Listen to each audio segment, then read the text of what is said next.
So, a few days ago I was watching When I'm With You music video and something caught my eye. Do you see it? Dream Finder. Chase the light. This strange map that Hyun is exploring. Is this a meteorite, or just some black and white photo? This thing was really bugging me, so now you can watch me try to make sense of scattered mess that is dream lore. Now look, I know that NCT as a whole has some kind of deep lore, but I think we can all agree that SM kind of gave up on it already, and I'm confident that even Center 4 isn't sure about what they were trying to do with Dream's story anymore. So, I will try to just make a comprehensible lore with everything that we've been given so far. To start off, we can establish that the most constant theme in NCT DREAM's videos is unsurprisingly dreams. They are falling asleep in like every second music video. They have constantly used beds all throughout career. Their last two albums are titled Dream Escape and Dreamscape for God's sake. I think we can all agree that every movie is basically members' dream. But if you look closer, dream theory becomes far more interesting, and I think that I can explain it best using Best Friend Ever. The whole video starts off with Hyun waking up, but he obviously isn't awake. There are giant ducks falling from the sky for one, on top of the other random objects just appearing from thin air or being stuck in it. Then we see Mark falling through the bed, and are greeted with new cosmic backdrop. After this we see Jimin sitting up on a bed and we are back in our previous reality. Mark again falls under the covers only for Dream to be transported once more into a different landscape. The same thing continues to happen during the whole video. I take it as an indication that what is happening here is a dream within a dream. I would even say multiple dreams within a dream. We watch as Dream members consciously or unconsciously shuffle through multiple dreams only to wake up, but still be dreaming. I think that what we can take from this whole ordeal is that Dream is basically never awake. They are constantly on different levels of sleep. And it actually used quite interestingly to explain the members' disappearances. In We Go Up, before Mark's temporary graduation, we see all the members falling asleep, but Mark for some reason stays awake and doesn't follow them. In Joy, during Jimin's hiatus, we see Dream sleeping with incomplete number of members once again. We can assume that in both situations members either fallen asleep to follow into the dream later on, or on the other hand woken up and returned to the lost ones.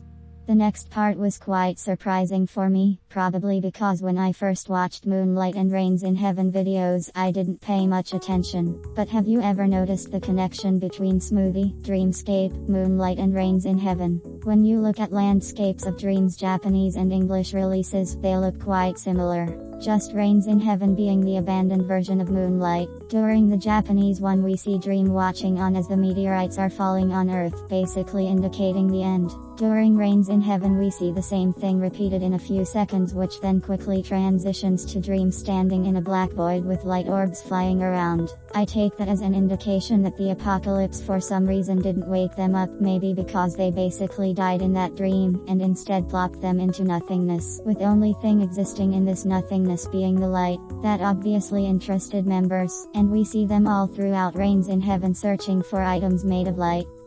Dream finds a destroyed pillar with light inside. By the end of the video the light becomes so strong that it floods the whole frame. And that's basically how the video ends. And where else do we see the floodlight? The Real City teaser images of Dreamscape album. And I know that you will tell me that I'm really stretching that one, and people had some thoughts about this teaser. But the fact that Dream acknowledges the light in this photo and that this filter was never used before or after in Dream content makes me believe that this was done on purpose. More than that, this teaser images very obviously connect with Dirty Smoothie teaser. Jisung with cake, Chenil with apples, Hyun with coffee and a book, Mark with music player, Rinjun with flowers, Jano with food, and Yaemin with his smoothie.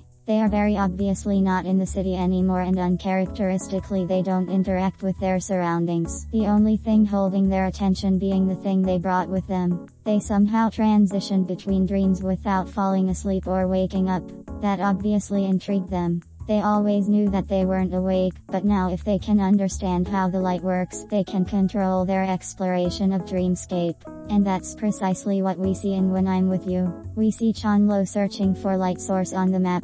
Jano, Jimin, Rinjun and Mark having a meeting about it, and whatever Hyun is doing. They are researching this light and trying to make it work for them. Sadly, we see at the end that by falling from the sky, they wake up once again not being able to get to wherever they were going. And that's precisely why I believe that this is the latest on the timeline. During the start and the end of that video we see Dream transitioning between the dreams of their own accord. We also see that the reason members came into that particular dream is to retrieve the exit cassette, which they then use to transition somewhere. Where is an interesting question, because on one hand when Mark put the cassette in, the machine indicates the place of arrival, real world. That probably indicates Dream finally waking up. On the other hand, we see the next exit sign, which may indicate that dreams still have some way to go before the inevitable awakening.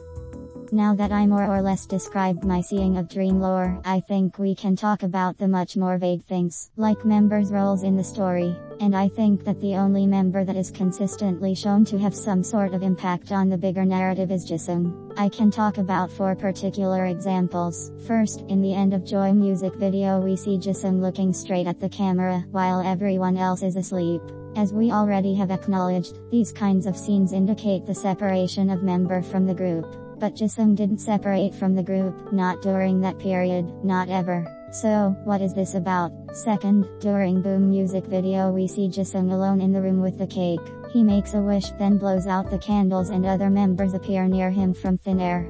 Third, in I Can't Feel Anything teaser images we see Jisung facing opposite direction from all the other members while simultaneously once again turning his head towards the camera. And fourth, in Escape film, where the red threads of all members are leading straight to him. It is very obviously that Jisung's role is indicated to be quite important for the plot. Precisely what it entails isn't concrete. There can be a few different interpretations. Jisung can be knowingly or unknowingly controlling dreams. Maybe he was the one who put the other members to sleep in the first place and is trying to keep them that way for some unknown purpose. Or maybe he doesn't even realize that he has control over the situation and the situation is more controlled by his emotions rather than his mind. Maybe even he isn't in control of bigger picture at all, but is just aware of it.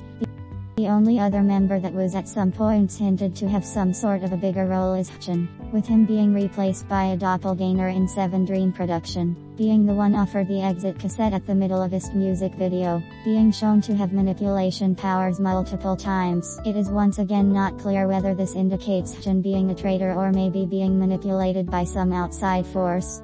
If we will talk about members who are obviously given a roles but are not really communicated to have a huge influence on a bigger narrative, it's obviously Jano and Rinjun. Jano being the fighter protector type of character and Rinjun being a tortured artist. This leaves us with 3 members whose roles are extremely hard to pinpoint. They kind of become whatever each video needs with very little through line. I can guess that Chanlo's role is of a genius musician. There are some things pointing in that direction. With Jimin, it seems like in more recent music videos he is starting to get portrayed as an emotional center of Dream. But when it comes to Mark, I literally have no idea. If you have some theories, I would love to read them. Now we can talk about some theories that have been prevalent in the fandom. I think that the oldest theory is the lab theory, where dream sleep is induced by scientists for their experiments. It was mostly inspired by the early version of NCT lore and then revitalized by Dream Loop content and later by Escape film. I think this theory can become interesting especially with Hchan, who maybe the scientist is trying to bribe into becoming a traitor, by offering him and only him an exit in IST, which he refuses. Another big theory in the fandom was Jisung not wanting to grow up and part with Dream, and because of that keeping everyone asleep, which hinged quite heavily on the original graduation concept of Dream. Theory of Jisung being in a coma or Dream being dead. To be honest, I don't really like coma theories, so I prefer to ignore these ones. Another interesting theory is that members were always connected through dreams, always shared the dreamscape, so when they realized that they could travel further without control they just got lost at some point, and couldn't figure out how to get back. This is my overview of Dream lore at this point. Making it was quite fun. So, the question that I leave you with is, how does Harvey fit into all of this?